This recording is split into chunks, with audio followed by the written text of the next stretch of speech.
안녕하세요. 잠잘 때 만나면 마음이 편안해지는 달림 책방입니다. 그늘을 찾다가 나무가 울창한 숲에 들어왔는데요. 나무 그늘 사이로 불어오는 시원한 바람이 땀을 싹 씻어주더라고요. 시원한 바람을 맞으며 함께 걸어볼까요?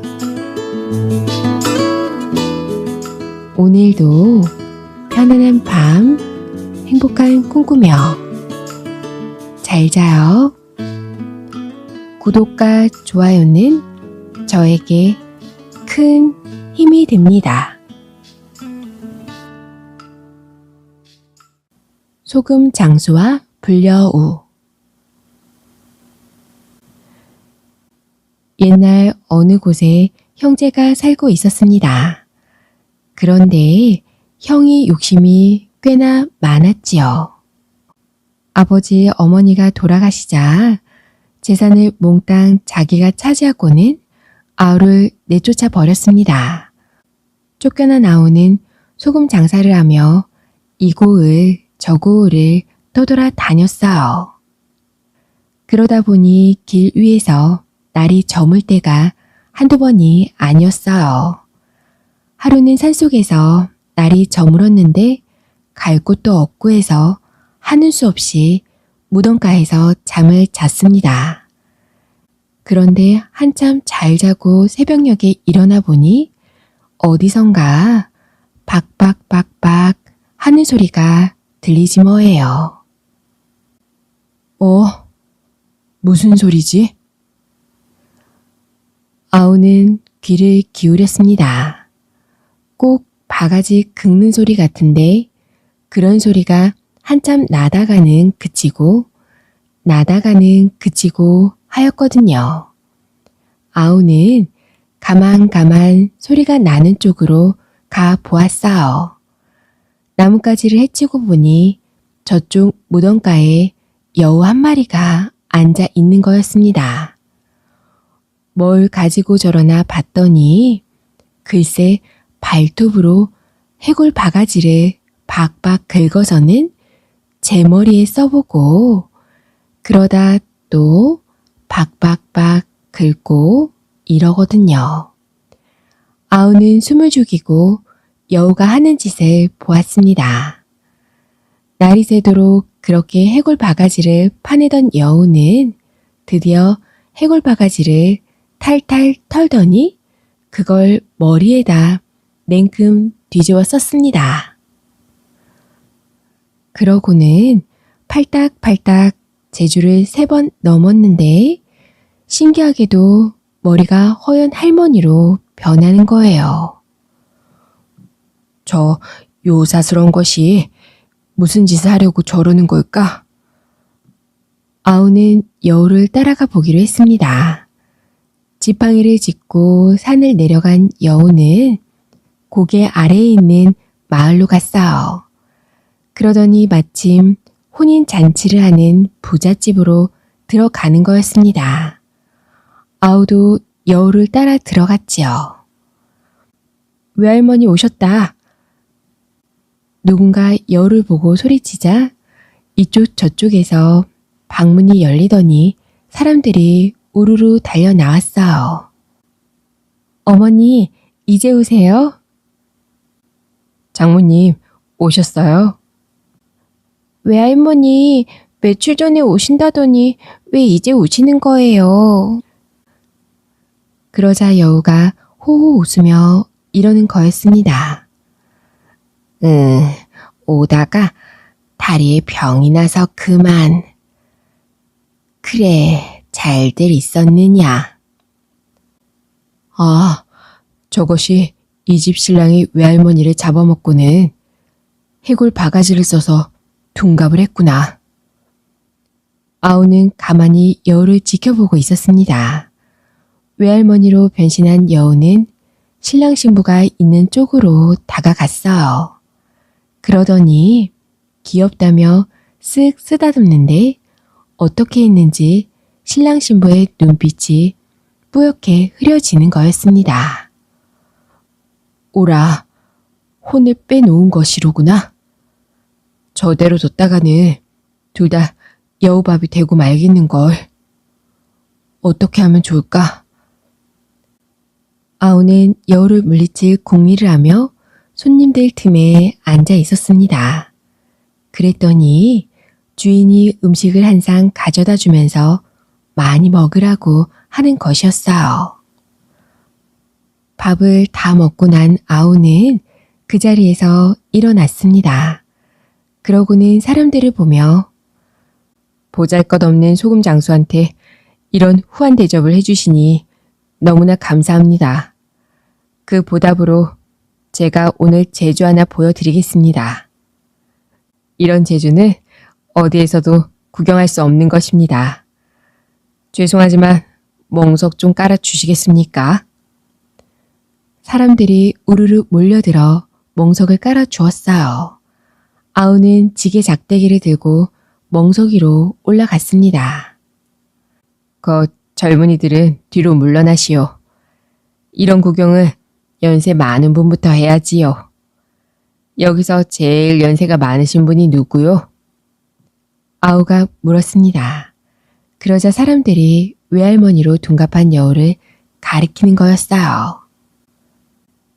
그럼 할머니가 이 멍석 끝에 앉으시고 다른 분들은 모두 멀찌감치 물러서십시오. 아우의 말에 사람들은 모두 저만치 물러났어요. 아우는 지게 작대기를 휘두르며 재즈를 피우는 척하다가 냅다 여우를 후려 갈겼습니다. 아니, 저놈이 무슨 짓을 하는 게냐? 사람들이 벌떡 일어나며 소리쳤습니다. 하지만 아우는 못 들은 척하고 더 세게 여우를 2번 더 후려 갈겼습니다.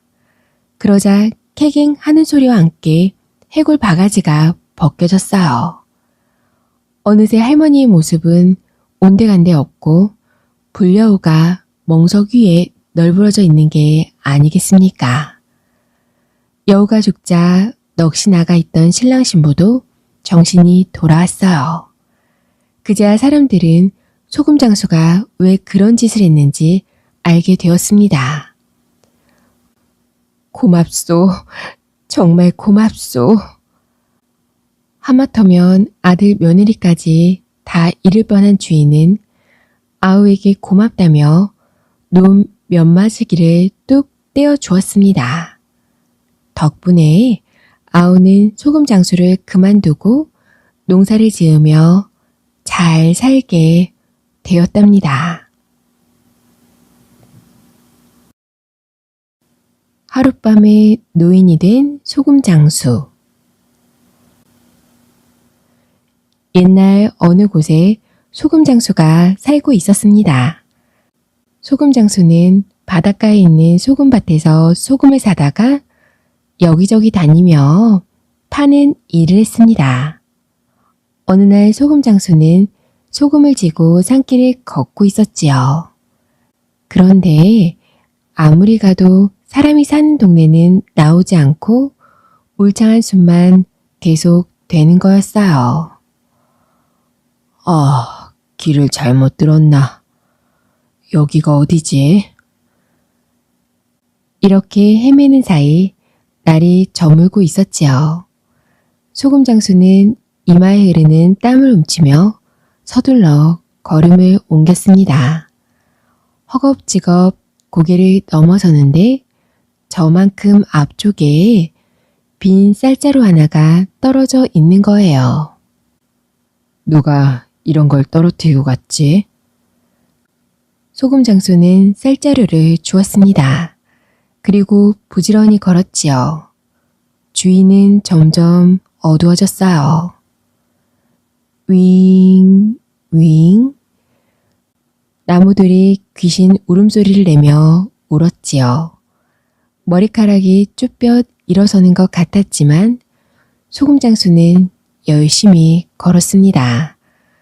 다행히 한 고개를 더 넘고 나니 골짜기 저쪽에서 반짝이는 불빛이 보이는 거였어요.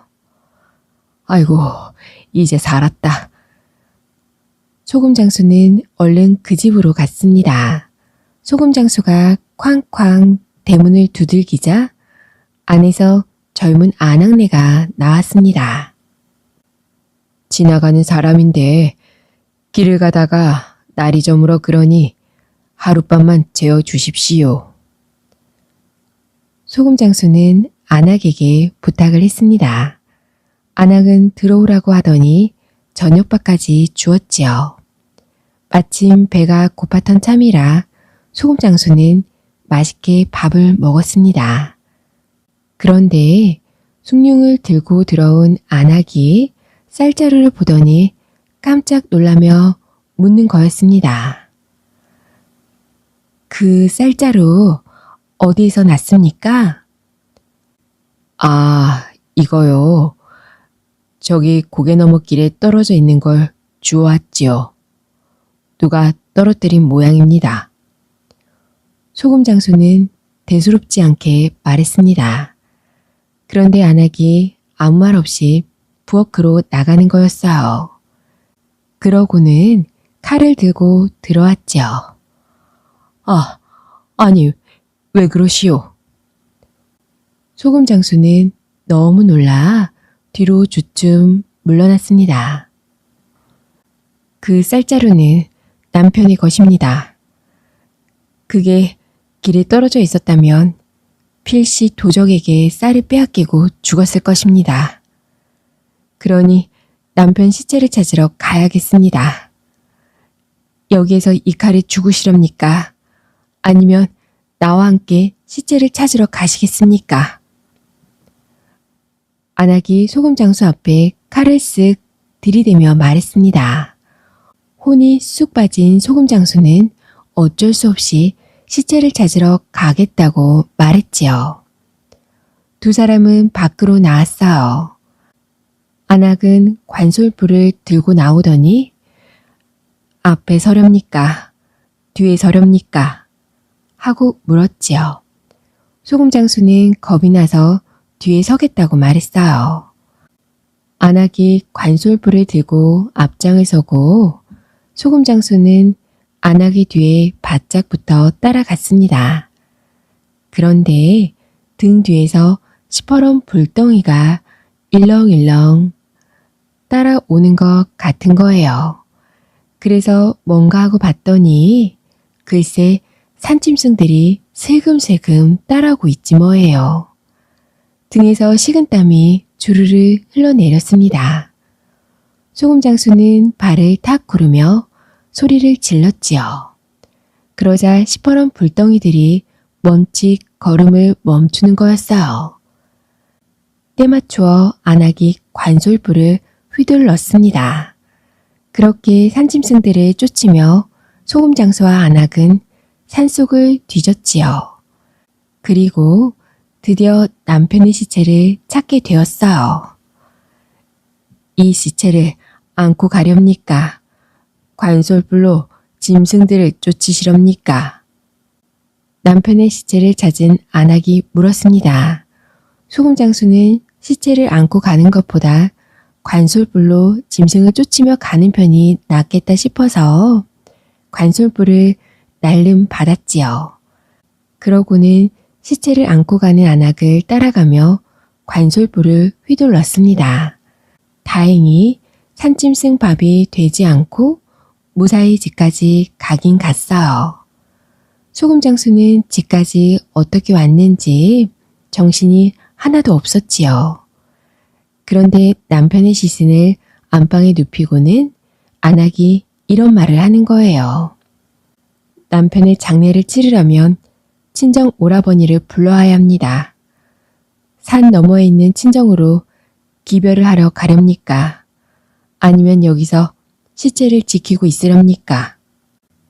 소금 장수는 무서운 산짐승들이 득실거리는 산길을 걸어 산 너머로 가는 일도 끔찍하고 혼자서 시체를 지키는 일도 끔찍했어요. 하지만 둘 중 하나는 택해야 하니 어떡해요?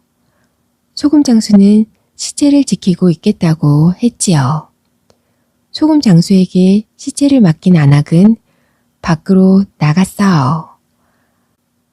덜렁 시체와 단둘만 남겨진 소금 장수는 얼마나 무서운지 오줌보가 탱탱해지는 거였어요.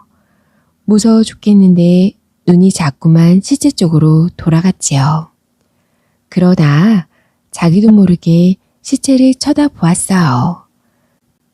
흔들리는 불빛 때문인지는 몰라도 시체가 꼭 살아 움직이는 것 같았지요. 소금 장수는 눈을 꽉 감아버렸습니다. 그런데 갑자기 뭐가 벌떡 일어서는 것 같은 거예요. 번쩍 눈을 뜨고 봤더니 시체가 눈을 부릅뜨고 자기를 노려보는 게 아니겠어요? 아이고, 어머니. 기겁을 한 소금 장수는 엉겹결에 부엌으로 도망을 치고는 아궁이에 머리를 쳐 박았습니다. 그러고는 그만 기절을 해버렸어요. 다행히 안하기 오라버니를 데리고 일찍 돌아왔기에 망정이지 조금만 더 늦었더라면 소금 장수는 죽었을지도 모른답니다. 날이 밝자마자 소금 장수는 그 집을 나왔지요. 그런데 터벅터벅 걸어 강가에 이르렀는데 사공이 영감님 어디서 오시는 길이요? 하는 거였어요. 이게 무슨 소린가 싶어 눈길을 돌리는데 물에 머리가 허연 노인의 모습이 비치지 뭐예요. 아니, 저게 누군가 싶어 봤더니 세상에 그게 바로 자기 모습이었습니다. 무섭긴 되게 무서웠나 봐요. 하룻밤 사이에 머리가 하얗게 새어버린 걸 보면 말입니다. 닭 잡은 매의 값은 공짜. 한 사냥꾼이 잘 길들여진 매를 데리고 사냥을 나갔습니다. 매는 꿩이나 토끼를 잡을 때 제 몫을 톡톡히 하는 새였지요. 그냥 풀어놓고 기다리기만 하면 작은 날짐승들을 알아서 잡아왔답니다. 푸드득. 매는 날카로운 눈매로 곧 꿩 한 마리를 발견했어요. 매가 날아오르자 꿩은 용케도 피해 달아났습니다. 꿩은 급한 마음에 눈에 띄는 대로 어느 집 닭장 속으로 쏙 들어가 숨어버렸어요. 꿩을 놓쳐서 기분이 나빠진 매는 화풀이 삼아 꿩 대신 닭을 한 마리 잡았습니다. 하지만 체면이 있지. 사냥꾼에게 겨우 닭을 사냥했다고 가져다 줄 수는 없는 노릇이었지요. 그래서 그냥 닭을 먹어치울 참이었습니다. 매가 막 닭을 먹으려고 하는데 닭의 주인이 마침 이것을 보고 빗자루를 들고 달려들었어요.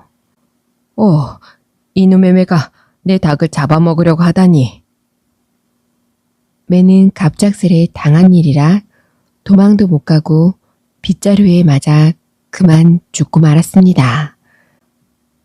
때마침 매를 뒤쫓아 사냥꾼이 달려왔지요. 혹시 매 한 마리 보지 못했소? 왜요? 사냥꾼은 닭장 앞에 피를 흘리며 쓰러져 있는 매를 보았어요. 매가 죽었잖아. 이게 어떻게 된 일이지? 닭의 주인은 미안해했습니다. 이 새가 당신의 매요? 미안하게 됐소이다. 우리 닭을 잡아먹기에 화가 나서 그냥 쫓는다는 것이. 사냥꾼은 화가 머리끝까지 나서 고함을 쳤어요. 이 매가 얼마나 비싼 줄 아시오? 어떻게 함부로 남의 매를 죽일 수 있단 말이오? 닭의 주인은 당황해서 얼굴을 붉혔어요. 그 매가 우리 닭을 해치길래 닭처럼 하찮은 것 때문에 매를 죽여요. 물어내시오. 100냥은 받아야겠소. 닭 주인은 사냥꾼의 말에 얼굴이 하얗게 질렸어요. 닭을 키워 하루하루 겨우 살아가는 형편인데 그런 돈이 있을 리가 없었지요. 더구나 자기도 닭을 잃어 속상한데 맷값까지 물어내라니 억울하기도 했고요. 미안합니다만 안 물어주겠다는 것이요. 사냥꾼은 윽박지르는 듯 눈을 부라렸어요.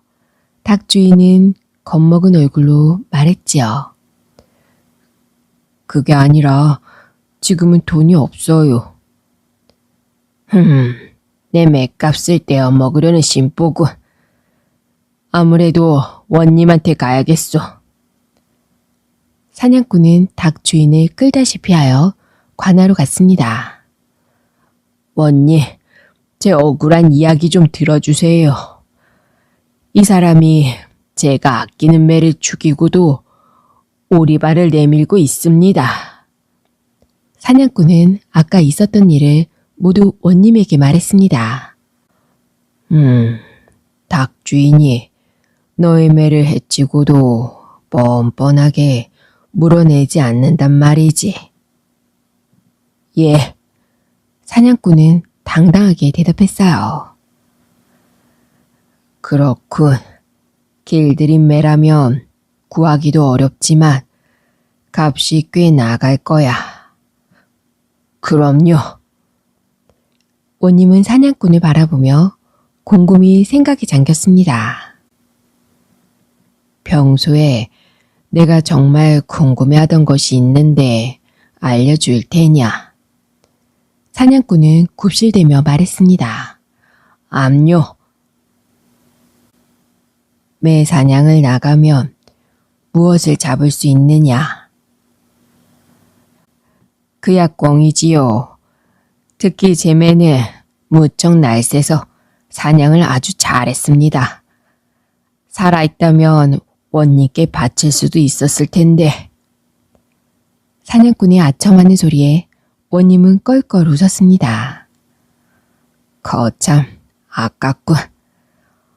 헌데 내 매는 값이 얼마였느냐? 제가 기르던 매는 특히 비쌌지요. 200냥은 좋게 되었습니다. 사냥꾼은 나쁜 마음이 들어 더 비싸게 말했지요. 맷값을 돌려받는 건 문제 없겠다. 헤헤. 닭 주인은 이제 거의 울기 일부 직전이었습니다. 원님은 다시 사냥꾼에게 물었어요. 그런데 말이야.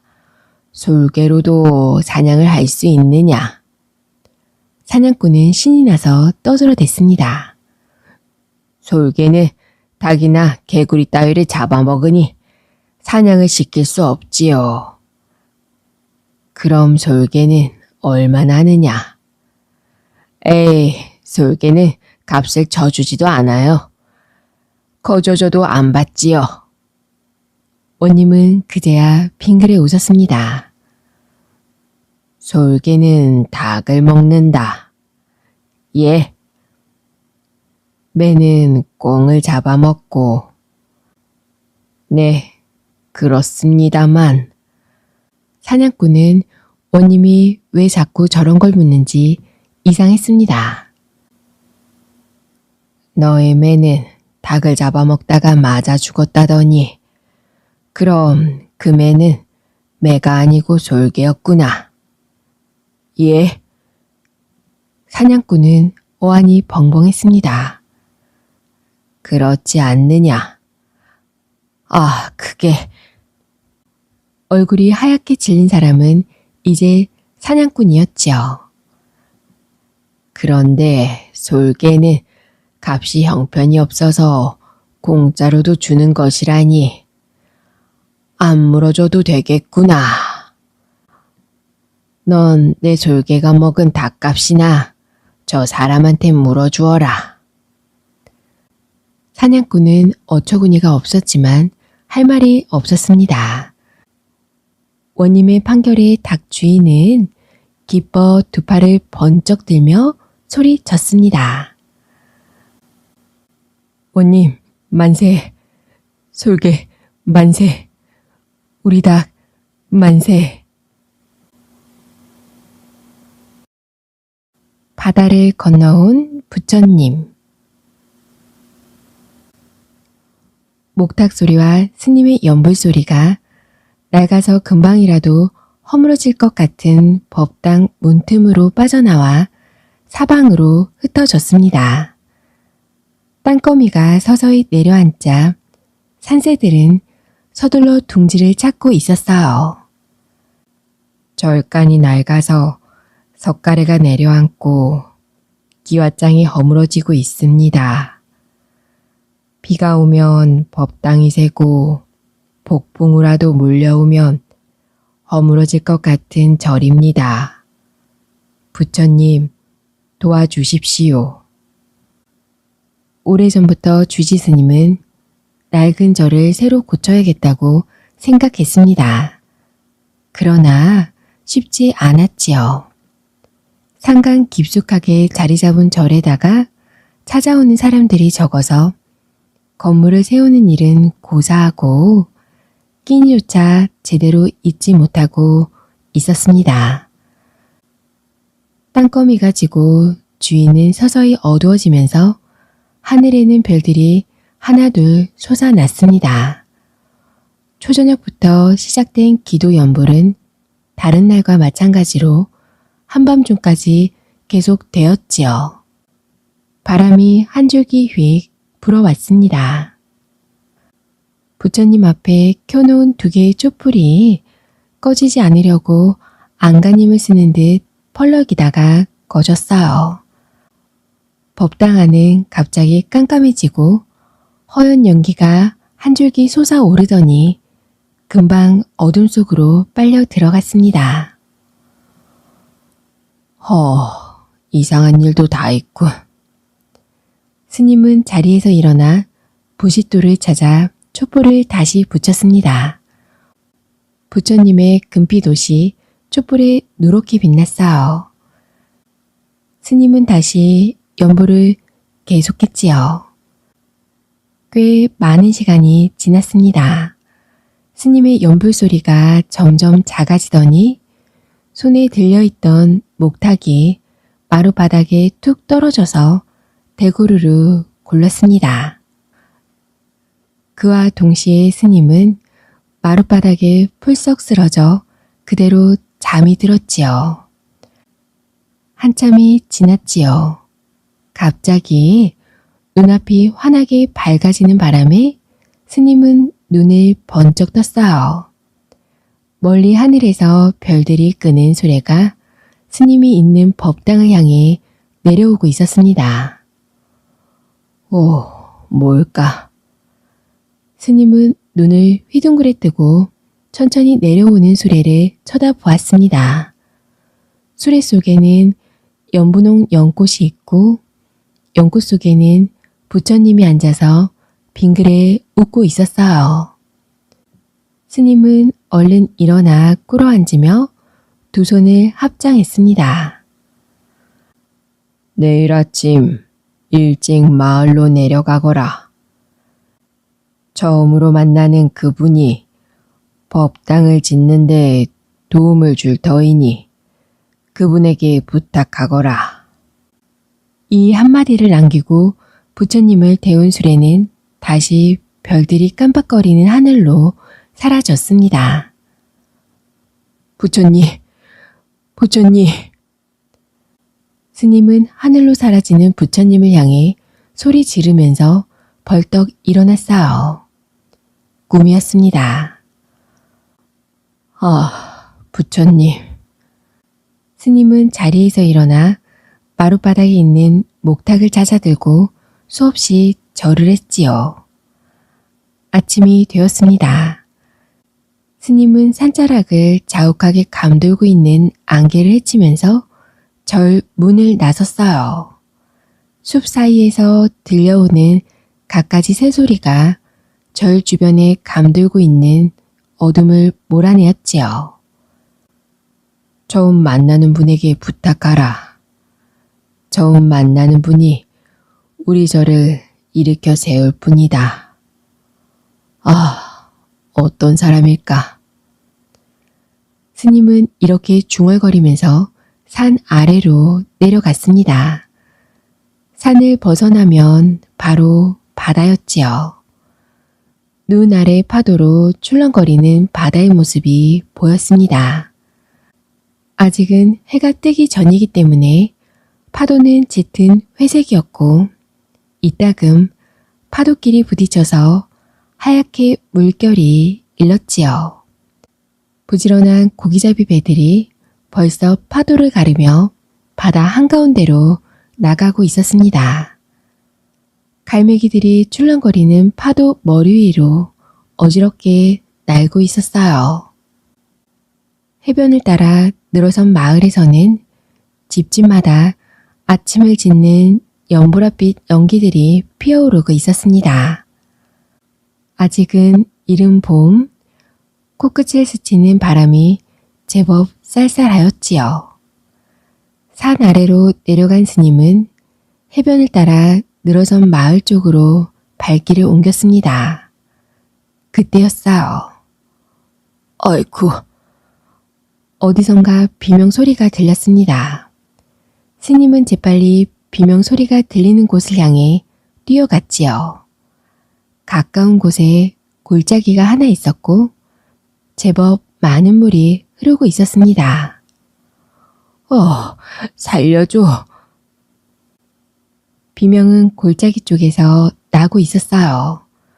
어떤 사나이가 다리를 건너다가 절벽 아래에 있는 웅덩이에 빠져 허우적거리고 있었지요.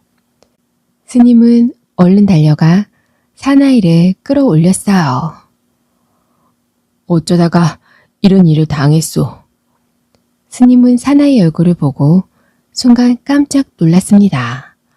앞을 못 보는 장님이었거든요. 세상에, 이럴 수가. 오늘 처음 만난 분이 우리 절을 일으켜 주실 분이라고 했는데 앞을 못 보는 분이 어떻게... 보아하니 넉넉해 보이지도 않는데. 스님은 혼잣말처럼 중얼거렸어요. 고맙소이다. 뉘신지요.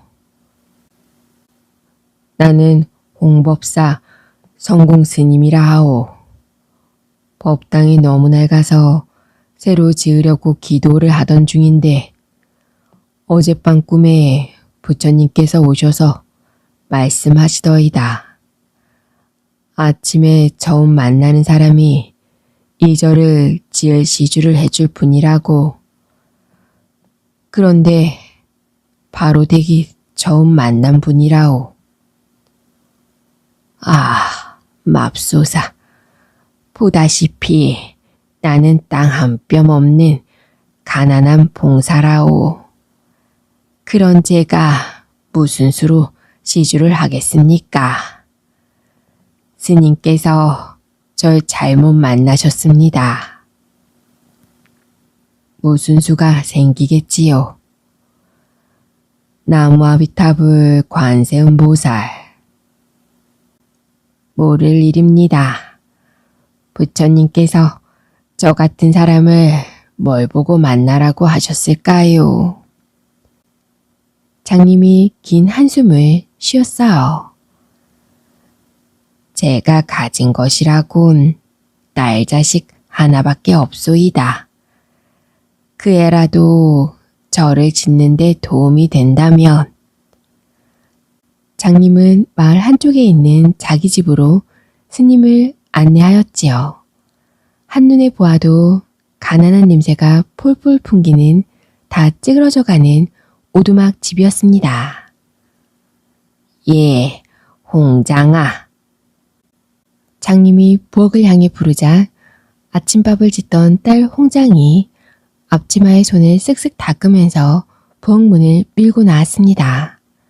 스님을 본 홍장은 두 손을 모아 합장을 하고 허리를 살짝 굽혔어요.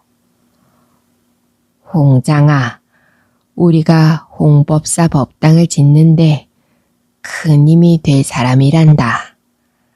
그러니 이 스님을 따라가서 도와드려라. 아버지의 이야기를 들은 홍장의 얼굴빛이 어둡게 흐려졌습니다. 아버지, 아닌 밤중에 홍두깨라더니 느닷없이 이 무슨 말씀이신가요? 가난하기 짝이 없는 안 못 보는 아버지를 홀로 두고 제가 어떻게 스님을 따라갑니까? 나는 괜찮다. 우리가 절 법당을 짓는데 도움이 될 수 있다면 얼마나 좋은 일이겠느냐. 내 걱정은 말고 스님 따라가서 도와드리고 오너라. 아버지, 홍장의 눈에서 눈물이 주르르 흘러내렸어요. 걱정하지 말래도 도와드리고 금방 오겠습니다. 그때까지 몸 조심하세요. 홍장은 눈물로 이별을 하고 스님을 따라 집을 나섰지요. 조금 전까지만 해도 회색으로 칙칙했던 바다는 둥실 떠오른 해 때문에 맑고 푸른 물결로 출렁거리고 있었습니다. 스님과 홍장은 배들이 드나드는 포구를 지나 절 쪽으로 방향을 돌렸어요. 그때였습니다. 파도를 헤치면서 두 대의 배가 거의 동시에 부두에 닿았지요. 배에서는 화려한 비단 옷을 입은 몇몇 사람들이 우르르 내렸습니다. 저기다. 그들은 스님을 따라가던 홍장에게 다가가더니 공손히 무릎을 꿇고 앉았어요. 저희들은 진나라에서 왔고 낭자께서는 우리 진나라 황후 마마이십니다. 홍장과 스님은 깜짝 놀라서 그들을 바라보았어요. 지금 뭐라고 하셨소? 저희들은 진나라에서 왔습니다. 얼마 전에 황후 마마께서 세상을 떼셨는데 어느 날 황자의 꿈에 신선이 나타나서 새 황후는 백제에 있다. 전 황후보다 더 마음씨가 곱고 단정하니 그를 데리고 와서 황후로 삼으라. 배를 타고 가서 처음으로 만나는 아가씨가 바로 황후이니라 라고 하셨습니다. 날이 밝자 황제께서 많은 보물을 내리시고 저희들을 이렇게 보내셨습니다. 저희와 함께 가시지요. 말을 들은 스님과 홍장은 서로 얼굴을 마주 보았어요. 모든 것이 부처님의 뜻인가 봅니다. 소승이 아버님을 잘 보살펴 드릴 것이니 가도록 하시오. 나무 관세음 보살. 좋소. 배에 싣고 온 물건들이 보물이라고 했습니까? 그것을 내려서 스님께 드리세요. 어차피 이 보물들은 황후 마마 것이오니 본부대로 하지요. 그들은 배에 싣고 온 금은 보화들을 스님에게 내려드리고 홍장을 데리고 돌아갔습니다. 스님과 헤어져 바다 건너 진나라로 간 홍장은 황후가 되었어요. 홍장은 덕으로 사람들을 대했고 그래서 많은 사람들이 전부 우러러 보게 되었습니다. 어느 날 황후는 황제에게 이런 부탁을 하였어요. 저는 스님을 따라 집을 나섰다가 이런 영광을 누리는 몸이 되었으니 더 이상 무엇을 바라겠습니까? 모든 것이 부처님의 은덕입니다. 관세음 보살 상을 다듬어 주시면 황제 마마와 앞을 못 보는 아버님과 고국을 위해서 빌겠습니다. 그야 어렵지 않소. 당장에 이 나라 최고의 기술자를 불러 관세음 보살상을 만들어 주겠소. 황제는 황후를 위해 부드럽고 인자한 미소를 띤 관세음 보살상을 만들어 주었어요. 황후는 아침 저녁으로 관세음 보살을 향해 기도를 올렸지요. 그 사이에 성공스님은 홍법사 법당을 다시 지을 수 있었고, 홍법사 법당이 완성되던 날 홍장의 아버지도 기적처럼 눈을 번쩍 뜨게 되었습니다. 그 후 많은 세월이 흘렀지요. 관세음 보살님, 어젯밤 꿈에 관세음 보살님께서 고국으로 가는 모습을 보았습니다. 내 고국 백제로 보내드릴 테니까 그곳으로 가셔서 백성들을 많이 도와주십시오. 황후는 작고 아담한 배를 만들어 관세음 보살 상을 실었습니다. 무사히 고국으로 가십시오. 많은 사람들이 기다리고 있을 것이옵니다. 황후는 기도를 하면서 배를 물 위에 띄웠습니다. 배는 서해 바다에 거친 풍랑과 파도를 헤치고 백제 땅에 도착했어요. 저게 뭐야? 바다를 지키던 수비병들은 항구를 향해 오고 있는 배를 발견했어요. 수비병들이 배를 향해 나아가자 관세음 보살상을 실은 배는 멀리 달아나 버렸습니다. 그 무렵 근처 바닷가에는 조개를 잡거나 미역 따위를 따서 살아가는 성덕이라는 아가씨가 살고 있었어요. 어느 날 아침 일찍 일어난 성덕은 조개를 캘 준비를 한 후 바닷가로 나갔습니다. 콧노래를 부르며 바닷가로 나아가는 성덕 앞에 배 한 척이 살랑살랑 다가왔지요. 웬 배일까? 성덕은 바닷가에 가만히 서서 가까이 다가오는 배를 지켜보았습니다. 배 안에는 아무도 없는데 어떻게 여기까지 오게 되었을까? 이리저리 살펴보던 성덕은 배 안에 모셔져 있는 관세음 보살상을 보았지요. 어머나, 세상에. 관세음 보살은 많은 파도에 시달렸을 텐데도 황후가 처음 실었을 때의 모습에서 조금도 흩어지지 않고 그대로 있었어요. 이 바닷가에 있어서는 안 되겠지요.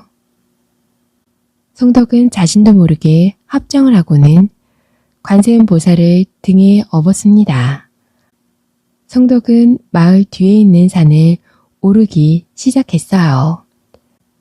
스스로 생각해도 이상할 정도로 가파른 산길을 힘든 줄도 모르고 거뜬하게 올랐습니다. 얼마나 올랐을까요? 펀펀한 산 중턱쯤 올랐을 때 갑자기 등에 업은 관세음 보살상이 무거워져서 도저히 한 발자국도 움직일 수가 없었어요. 왜 이럴까? 지금까지 잘 올라왔는데. 오라, 여기가 바로 관세음 보살님이 머무르실 곳인가 봐. 관세음 보살상을 자리에 모셔놓고 성덕은 기도를 올리기 시작했습니다. 서해 바다에서 관세음 보살이 오셨대요. 아우, 맞아.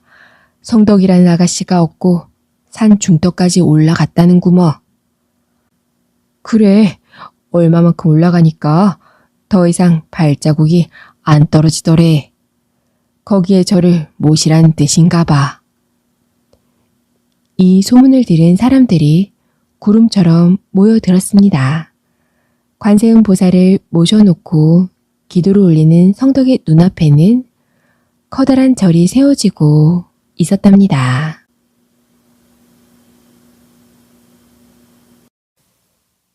욕심 많은 대강과 땅벌. 옛날에 한 시골 부자가 살고 있었습니다. 해마다 재산이 불어나고 아픈 데 없이 건강하니 마을 사람들은 아무 걱정 없겠다고 부러워했지요. 하지만 이 시골 부자에게도 남모를 속상함은 있었답니다. 머리에 쓴 감토 하나 없으니 사람들이 속으로는 분명히 날 업신 여길 거야. 감토 하나 없다는 말은 벼슬이 없다는 거지요. 하지만 이제 와서 무슨 수로 과거 시험을 볼꼬. 공부라면 정말 하기 싫은데. 그러던 어느 날 시골 부자는 결심을 했어요. 차라리 서울 가서 벼슬자리 좀 알아보자. 내가 돈은 많으니 감토 하나 못 구할까. 시골 부자는 땅 몇 마지기를 팔아 나섰어요. 그리고 사람들에게 물어물어 서울의 아무개 대감집을 찾아갔지요. 대감님, 제가 작은 벼슬이라도 감토 하나 쓰는 게 소원입니다. 시골 부자는 돈 1000냥이 든 꾸러미를 내밀었어요. 오호, 내가 일자무시게다. 돈만 많은 게로구나. 대감으로 말할 것 같으면 시골 부자의 욕심 못지않게 돈 욕심이 많은 사람이었지요. 대감은 일부러 점잔을 빼며 말했어요. 자네 정성을 봐서라도 내가 알아보겠네. 하지만 속으로는 기분이 좋아 펄쩍펄쩍 뛰고 싶었지요. 이게 웬 떡이냐? 알아보긴 뭘 알아봐. 벼슬이 아무나 하는 것인 줄 아나. 시골 부자는 대감 말만 믿고는 기뻐하며 집으로 돌아왔어요. 이제 반가운 소식만 기다리면 된다. 시골 부자는 설레어 잠도 이루지 못했습니다. 하지만 하루가 지나고 이틀이 지나고 한 달이 지나도록 소식은 오지 않았어요. 혹시 돈이 너무 적었던 게 아닌가? 다시 다녀와야겠다. 시골 부자는 다시 2000냥을 마련하여 대감 집으로 갔습니다. 대감님, 지난번엔 제가 물정도 모르고 너무 변변치 않게 드렸습니다. 감토 하나만 씌워주신다면. 시골 부자는 묵직한 꾸러미를 내밀었습니다. 오호, 더 크다, 더 커. 대감은 기쁜 표정을 감추고 짐짓 헛기침을 하며 말했어요. 사실 좀 그랬네. 벼슬자리가 쉬운 건 아니지. 내 힘써 알아봄세. 물론 말만 그렇게 하는 것이었지요. 시골 부자는 신바람이 나서 집으로 돌아갔어요. 하지만 이번에도 영영 소식이 들리지 않았습니다. 이렇게 대감집을 오간 게 몇 번 시골 부자는 속이 상해 눈물이 날 지경이었어요. 재산이 바닥날 판인데 왜 벼슬 소식이 없는 거지? 아이고. 시골 부자는 하는 수 없이 남은 재산을 모두 털어 서울 대감집으로 향했습니다. 가던 길에 주막에 들러 밥을 먹는데 옆에 앉은 사람들의 말이 들려왔지요. 자네 아는가?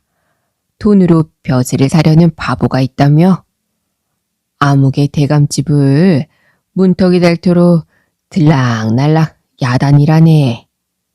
하하, 암만 그래봐야 그 대감 돈 욕심이 보통이 아닌데 백날 기다려도 돈만 받아먹지 벼슬자리 주겠나. 시골 부자는 화가 나서 어쩔 줄 몰랐지요. 뭐라고? 내가 가만두나 봐라. 집으로 돌아온 시골 부자는 작은 박을 하나 구해 속을 모두 파내었지요. 그리고 산으로 가서 땅벌이 잔뜩 모여 사는 벌집을 찾았어요. 시골 부자는 박을 벌집에 대고 탕탕 두드렸지요. 놀란 벌들이 모두 박 속으로 날아들었어요. 시골 부자는 재빨리 박의 꼭지를 막았습니다. 박을 비단 보자기로 싸서 여러 겹 친친 묶은 다음 시골 부자는 대감 집으로 갔지요. 시골 부자를 본 대감은 벌써부터 기분이 좋았어요. 하하, 이번엔 무엇이기에 꾸러미가 저리도 크냐. 몇만 양쯤 들어있나 보다. 시골 부자는 한껏 공손하게 인사한 후 박꾸러미를 내밀었습니다. 대감님, 그동안 저를 위해 벼슬자리 알아보시느라 힘드셨지요. 그래서 아주 귀한 약을 구해왔습니다. 오호, 약이라. 대감은 꾸러미를 이리저리 둘러보았습니다. 이 약으로 말할 것 같으면 임금님도 쉽게 구하지 못하는 것으로 천년만년 만수무강 오래오래 살게 하는 명약입니다. 대감은 눈이 휘둥그레졌어요.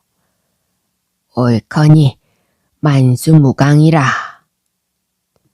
그런데 꼭 지켜야 할 것이 있습니다. 드실 때에는 꼭 발가벗어야 하고요. 아무도 못 보게 문을 걸어 잠가야 합니다. 약효가 새어나가니까요. 아이고, 알았네. 알았어. 대감은 좋아서 웃음이 새어나오려는 걸 가까스로 참았습니다.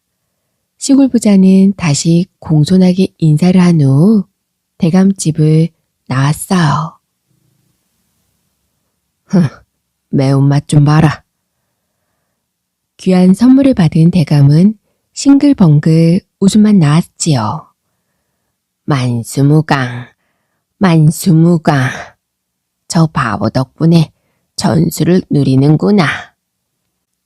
대감은 서둘러 방문을 꼭 걸어 잠갔어요.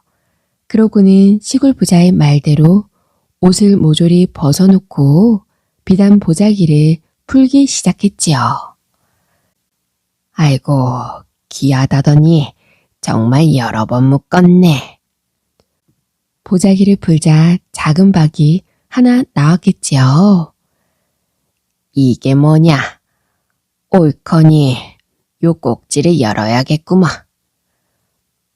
대감은 두근두근 설레는 마음으로 꼭지를 열었습니다.